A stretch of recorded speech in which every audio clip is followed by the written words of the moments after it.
बिस्मिल्लाहिर्रहमानिर्रहीम। आप देख रहे हैं मुआशरा, मैं हूं जवाद शमसी।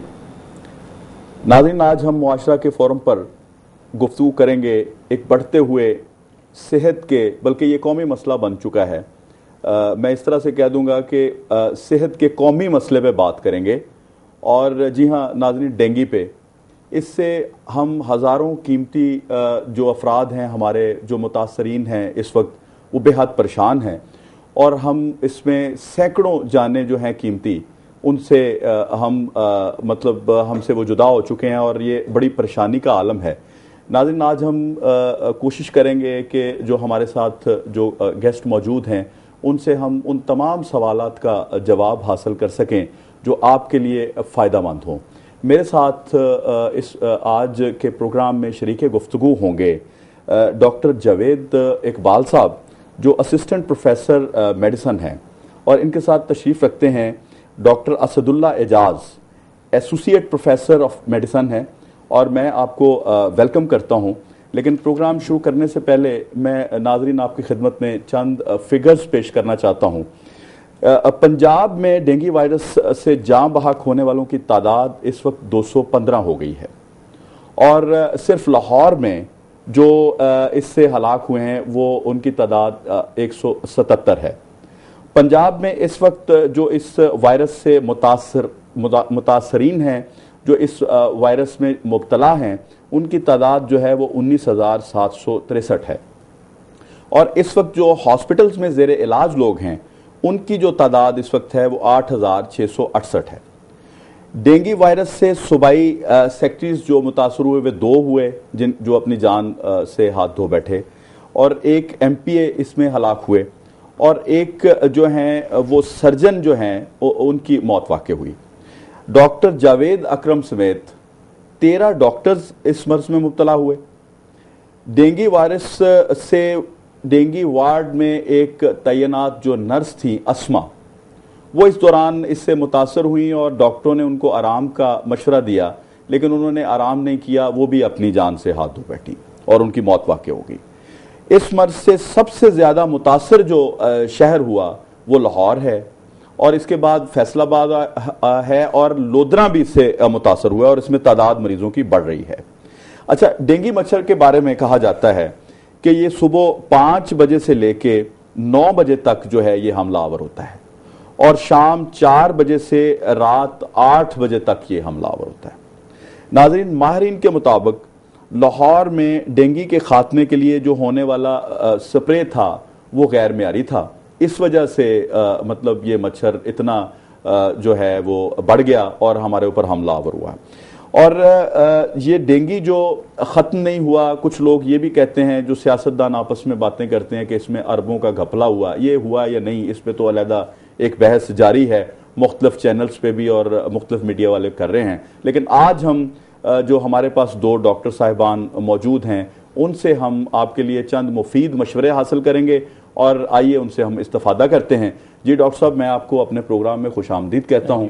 और आज हम इकट्ठे हुए हैं और कोशिश करेंगे कि लोगों को हम कुछ ऐसी तजावीज़ और ऐसे मशवरे दे सकें कि इस मूज़ी मर्ज से लोग बच सकें, और जो नहीं बच सके वो कम से कम एहतियाती तदाबीर करके उसमें से निकल सकें, उस फेज़ में से, और सेहतयाब हो सकें। अच्छा डॉक्टर साहब, ये बताइएगा, मैं डॉक्टर जावेद इकबाल साहब से मैं सवाल करता हूँ कि इस बीमारी की अलामात का पता कैसे चलता है? मिसाल के तौर पे फ्लू हुआ है तो कैसे पता चलेगा कि ये डेंगू है? डेंगू जो वायरस है उसकी वजह से जो लोगों को अलामात आती हैं उसमें 2-3 तरह के पेशेंट्स आ सकते हैं, मरीज आ सकते हैं जी। एक तो वो मरीज़ होंगे जो डेंगू फीवर के साथ आएंगे, जिनको बहुत ज़्यादा हाई ग्रेड किस्म का फीवर होएगा। और इसकी सबसे बड़ी अलामत ये है कि आप अब जैसे हम दोनों प्रोग्राम कर रहे हैं, प्रोग्राम के फौरी बाद आपका फ़ोन आ जाता है कि मुझे हाई ग्रेड फीवर हो गया जी। यानी इसकी जो आमद है वो बहुत ही अब्रप्ट है, बहुत सडन है, बहुत ही अचानक ही आ जाती है। जबकि बाकी जो बुखार है, जैसे टाइफाइड बुखार है, तो उसमें आपको बुखार ऐसा ऐसा तेज़ होना शुरू होता है, इसमें बुखार पहली दफ़ा ही बहुत तेज़ आएगा और सर्दी के साथ बुखार शुरू हो जाएगा मरीज़ को।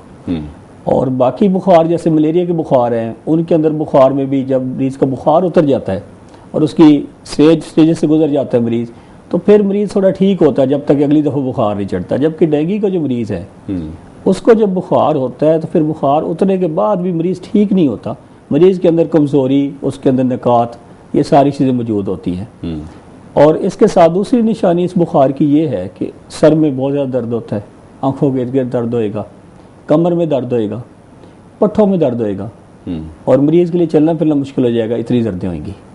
ये तो है कि बहुत ज़्यादा बुखार के साथ मरीज़ आ जाए। कई ऐसे भी मरीज़ हैं जिनको बुखार ज़रूरी नहीं कि उनको हो, उनको थकावट शुरू हो जाएगी, पट्ठों में दर्दें होंगी और उनके अंदर पता चलेगा डेंगू का टेस्ट है वो पॉजिटिव। अच्छा, यही मैं आपको बताना चाह रहा था। पिछले दिनों मेरे एक डॉक्टर दोस्त हैं, वो बता रहे थे कि अभी रिसेंटली ऐसे भी हमारे पास मरीज आए हैं कि जिनको बुखार बिल्कुल भी नहीं था, जिसमें टूट थी, उन्होंने प्लेटलेट्स जब चेक कराए तो उसमें कमी वाक़ई हो चुकी थी। ये क्या है इसमें? इसका मतलब होता है कि एसिम्प्टोमेटिक उनको इन्फेक्शन शुरू हो गई, एसिम्प्टोमेटिक कहते हैं बगैर इलामात की शुरू हो गई, वायरस अंदर एंटर हो गया। आमतौर पे ये वो मरीज होते हैं जिनको पहली दफ़ा डेंगू का अटैक होता है। जब हम 2007 में डेंगू को डील कर रहे थे तो कुछ ऐसे केसेस थे जो IgG पॉजिटिव थे। इसका मतलब ये होता है कि उनको पहले भी वायरस अटैक कर चुका है। अच्छा। जब हमने उनसे हिस्ट्री में पूछा भी आपको पहले बुखार हुआ था डेंगू के सीज़न में, ये ऐसा प्रॉब्लम हुई थी, तो उनको बिल्कुल याद नहीं था। इसका मतलब ये है कि उनको इलामात के बगैर वाली किस्म हुई थी और बुखार उनको उनके नोटिस में नहीं आया था। थोड़ा बहुत हल्का फुल्का बुखार हुआ होगा और वो उन्होंने नोट नहीं किया होगा, तो इसलिए IgG पॉजिटिव आ गए। अच्छा डॉक्टर साहब, यहाँ मैं डॉक्टर साहब को शामिल करना चाहूँगा कि डॉक्टर साहब ने फरमाया कि इस तरह के जो मरीज़ हैं जिनके ऊपर मतलब बुखार का इतना हमला नहीं होता और वो चलते फिरते महसूस करते हैं सिर्फ जिस्म में टूट और प्लेटलेट्स कम हो गए। अच्छा, जिस वक्त की ये बात कर रहे हैं उस वक्त डेंगू की इतनी अवेयरनेस भी नहीं थी मेरा ख्याल है। जी बिल्कुल। तो आप क्या समझते हैं कि ये जो डॉक्टर साहब ने बात की है कि इसमें आप क्या कहेंगे कि यही वजह है जो उन्होंने बयान की है कि दोबारा अगर अटैक हो तो सीवियर होता है?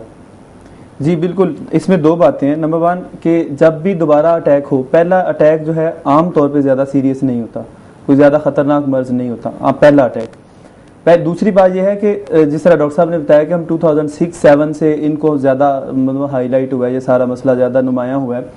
उससे पहले प्रॉब्लम ये थी कि बाज़ दफ़ा हम बुखार ऐसे आता होगा, हम टेस्ट भी नहीं करते थे, तो मे भी इक्का दुक्का केसेस पहले भी हों, क्योंकि कराची में ये 2003 से ऑनवर्ड तो डेंगू है हमारे मुल्क में। 2003 से डेंगू नहीं, अब तो डॉक्टर साहब एक और हुआ ना कि किसी को बल्कि ज्यादा अवेयरनेस दे दी गई कि किसी को दूसरा बुखार भी थोड़ा बहुत होता है तो वो टेस्ट कराने चल पड़ता है। ये WHO का, इसमें सॉरी मैं आपसे थोड़ा इख्तलाफ करता हूँ, WHO की ये रिकमेंडेशन है, ये उनकी एडवाइस है कि जिस इलाके में डेंगू की वबा फैली हो उसमें हर बंदा जिसको बुखार हो प्लस कोई एक आधा अलामत और, कि उसको आंखों के पीछे दर्द महसूस हो, सर में दर्द हो, जिस्म में दर्द हो या उसको नज़ले ज़ुकाम की अलामतें हों, आप उसको डेंगू ही तस्वुर करें। अच्छा। और उसको डेंगू के लिए वर्कअप करें, उसके टेस्ट करवाएं, उसको देखें डेंगू के लिए।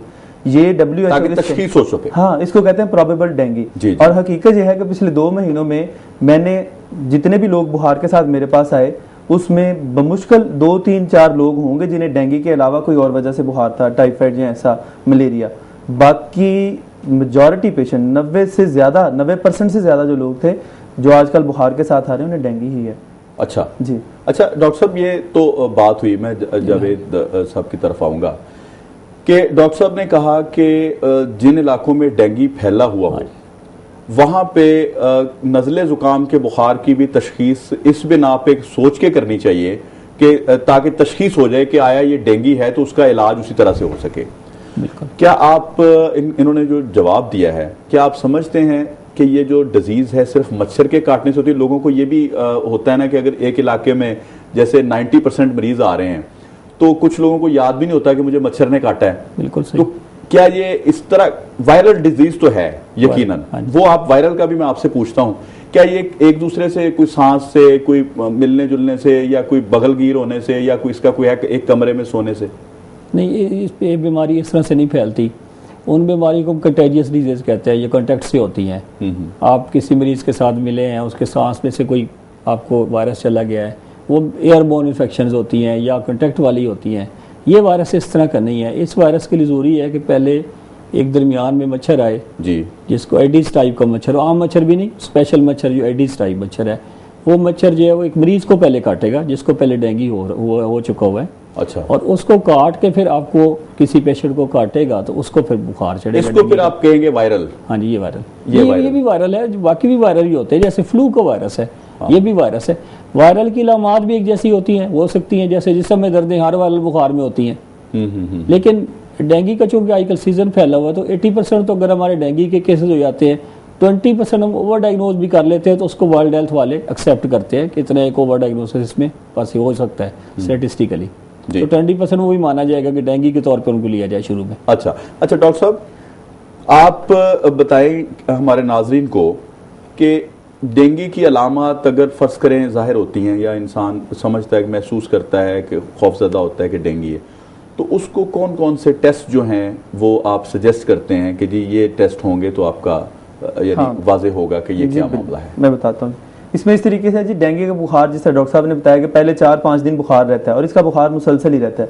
पैनाडोल से वक्ती असर पड़ता है, पैरासीटामोल से फिर बुखार हो जाता है। पहले 2-3 दिन बुखार के अमूमन टेस्ट नॉर्मल आते हैं, पर हम पहले दिन दूसरे दिन भी टेस्ट करवा लेना बेहतर होता है कि हमारे पास वो जो होता है ना, इसको हम कहते हैं बेस लाइन, कि पहले टेस्ट क्या है, पहले दिन दूसरे दिन हमारे पास है। आमतौर पे जो टेस्ट खराब होना शुरू होते हैं वो तीसरे दिन आता है, और जो सबसे अहम टेस्ट है वो कंप्लीट ब्लड काउंट जिसे कहते हैं, जिसमें हम देखते हैं कि इस बंदे की हीमोग्लोबिन कितनी है, इसके प्लेटलेट्स कितने हैं, और एक होते हैं WBC सेल कितने हैं, और एक चौथा टेस्ट होता है उसका, इसको हम कहते हैं हिमेटोक्रिट। ये हिमेटोक्रिट एक टेक्निकल टर्म है, मैं इसकी वजाहत में तो नहीं जाता, लेकिन हम हिमेटोक्रिट भी देखते हैं कि पेशेंट की हिमेटोक्रिट कितनी है। पहले दूसरे दिन भी करवा लेना चाहिए, लेकिन अमूमन जो होता है तीसरे दिन से पेशेंट के प्लेटलेट कम होने शुरू होते हैं। तीसरे दिन से अमूमन, कई लोगों के पहले दिन भी कम हो जाते हैं, या उन्हें पहले 1-2 दिन हल्की फुल्की थकन रहती है, वो उसको उस तरह नहीं लेते। तीसरे दिन बुखार थोड़ा सा तेज हुआ तो उन्होंने टेस्ट करवाए तो उनका प्लेटलेट लो होता है। आमतौर पर बुखार के तीसरे दिन प्लेटलेट कम होना शुरू होते हैं, चौथे 5वें दिन कम होते जाते हैं। 5वें दिन बुखार तो उतर जाता है, लेकिन प्लेटलेट उसके बाद भी कम होते रहते हैं। और जब बुखार उतरता है उसके बाद वाले 2 दिन बहुत ही अहम है।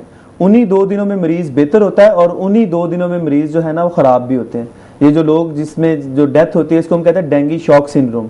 वो जो डेंगू शॉक सिंड्रोम में लोग जाते हैं ना, वो भी अमूमन तीसरे 5वें दिन के दरमियान शुरू होता है, और 5वें-7वें दिन उसकी फिर वो डेथ हो जाती है।